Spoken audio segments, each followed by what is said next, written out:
If you're grinding 80-hour weeks thinking that that's what it takes to build a successful business, you're working yourself to death for absolutely nothing.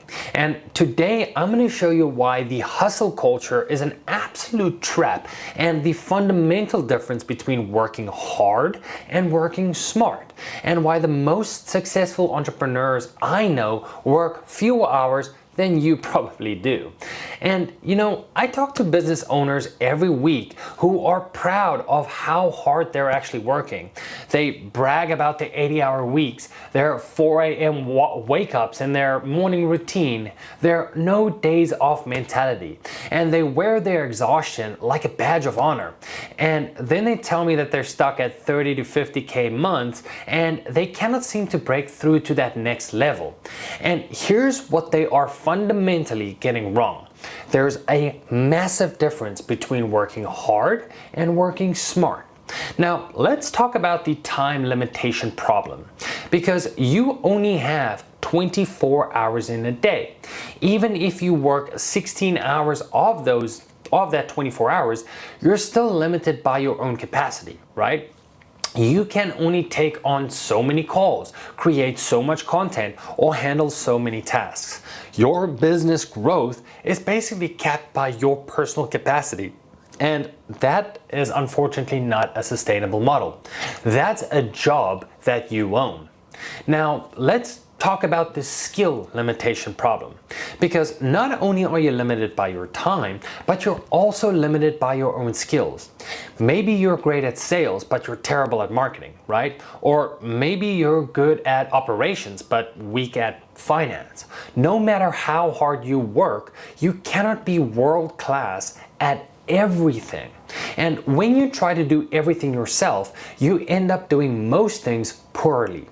Now, here's what happens to entrepreneurs who rely purely on hard work. They start off really strong, full of energy and enthusiasm, and then they put in massive hours and see the initial growth. And this validates their approach, so they keep grinding, right? But eventually, maybe 6 months in, maybe 2 years later, they hit a wall. They're exhausted, their relationships are suffering, and their business has plateaued because they're maxed out their personal capacity. And the hard truth here is that hard work alone is not a strategy for success. It's a strategy for burnout. Now, let me show you the fundamental difference between entrepreneurs who work hard and entrepreneurs who work smart. Now, hard work equates to trading time for results. And when you are working hard, you're trading your time directly for business results. More hours equals more output. You take the calls, you create the content, you handle the operations. This is linear growth, right? You only grow as fast as you can personally work. Now, smart work equals leveraging other people's times and skills. And when you're working smart, you're building systems and teams that multiply your impact. You're not trading your time for results. You're trading your decisions and your strategy for results. This is exponential growth. And your business can grow faster than you can personally work because you're leveraging 10, 20, 50 people's time and skills.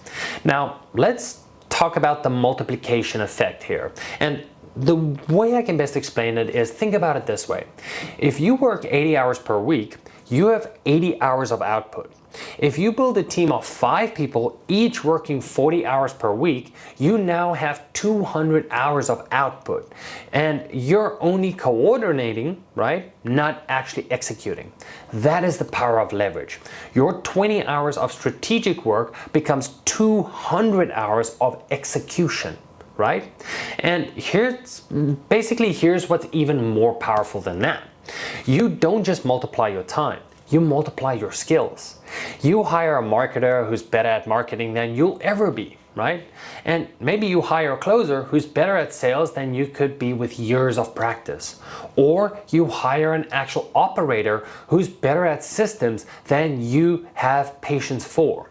Now your business isn't limited by your skills, it's enhanced by everybody's best skills. Now, when you leverage other people to handle execution, you get to focus on the high-level activities that actually grow the business. Things such as strategic planning and vision, building partnerships and relationships, improving the core offer, identifying new opportunities, making key decisions. These CEO activities create way more value than answering customer support emails or updating spreadsheets, even if those tasks feel productive. And here's what drives me personally crazy. I see entrepreneurs spending months trying to learn skills that they don't need to master in the first place. Trust me, you don't need to code. I've seen business owners spend 6 months learning to code because they want to build their own platform. Meanwhile, their competitor hired a developer, launched in 2 weeks, and captured more market share. Your job isn't to be a coder. Your job is to understand what needs to be built and hire somebody who can build it better and faster than you ever could. And you do not need to master every software, I promise you. Business owners waste countless hours trying to become experts in every tool: the CRM, the email platform, the automation software, the analytics dashboard, right? You need to understand what these tools should do for your business. You do not need to be the one that actually operates them, right? Hire somebody who's already an expert. You don't even need to master your fulfillment. And that one surprises everybody, right? Because you'd think as the founder, you need to be the best at actually delivering your service. Newsflash, you don't. You need to understand your fulfillment well enough to ensure quality and management of your team.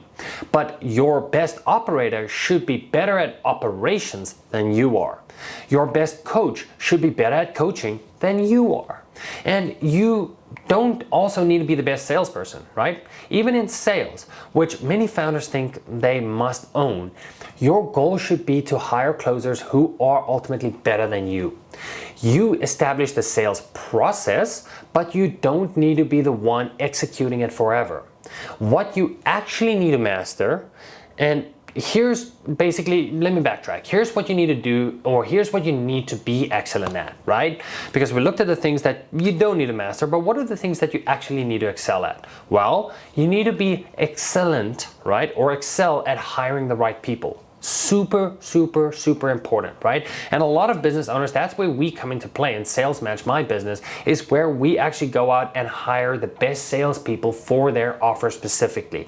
More on that in the links down below.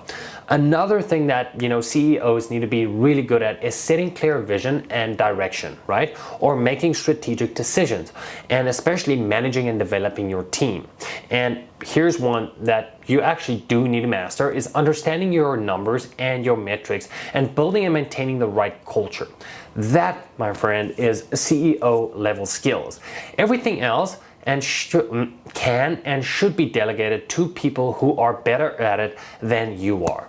Now, the shift from hard work to smart work is a shift from I need to do everything myself to I need to build a team that can do everything for me. And everything is about your team. Your business is only as good as your team, period. The best strategy in the world is worthless if you don't have the people to execute it. This means that your primary job as the founder is to hire, develop, and retain the best talent possible. And providing tasks is so important, and more important than not doing the actual tasks, right? And your role basically shifts from executor to strategist.